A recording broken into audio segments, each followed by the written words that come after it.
Assalamualaikum warahmatullahi wabarakatuh.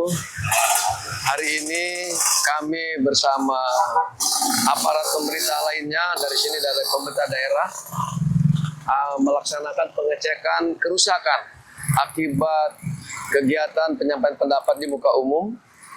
Hal ini meyakinkan bahwa kita akan tindak lanjuti kepada panitia pelaksana untuk bertanggung jawab terhadap kerusakan milik negara, dan dalam waktu tidak terlalu lama kami akan memanggil untuk mempertanggungjawabkan kegiatan pengrusakan ini yang tidak sesuai dengan kaidah-kaidah penyampaian pendapat di muka umum.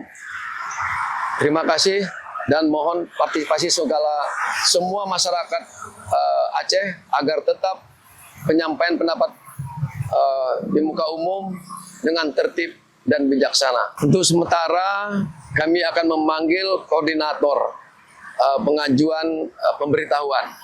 Nanti selanjutnya akan berkembang dari dokumentasi siapa saja yang akan kita tetapkan menjadi tersangka. Terima kasih. Assalamualaikum warahmatullahi wabarakatuh.